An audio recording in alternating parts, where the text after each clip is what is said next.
క్లియర్గా ఉంటుంది. ఫస్ట్ ఆ డిస్పెన్సరీకి వెళ్ళండి, అట్లీస్ట్ 1-2 months ఒకసారన్నా రండి. మా దగ్గర ఏమన్నా ట్రీట్మెంట్ దొరకంది మేము హాస్పిటల్కి పంపిస్తాం, అక్కడ స్పెషలిస్టులు అందరూ ఉంటారు మాకు.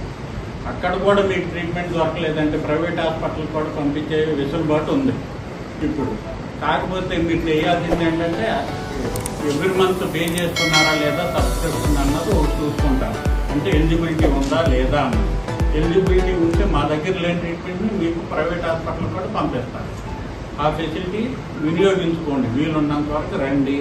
చాలామంది ఫీవర్లు అవి వచ్చిన తర్వాత 4-5 days సెలవు పెట్టేస్తారు, రాదు. మా దగ్గర ఆ లీవ్ పీరియడ్ కూడా ఇస్తాం. దానిలో మీకు 50% ఎంతో ఆ శాలరీ మీ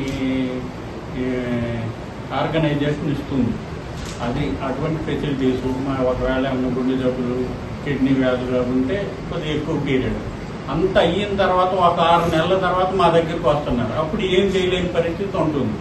కాబట్టి మీకు ఎప్పుడు బాగోకపోతే అప్పుడు ఒకసారి మీ కార్డులో ఏ డిస్పెన్సరీయో ఉంటుంది, ఆ డిస్పెన్సరీకి వెళ్తే అక్కడ మీకు ట్రీట్మెంట్ చేస్తారు.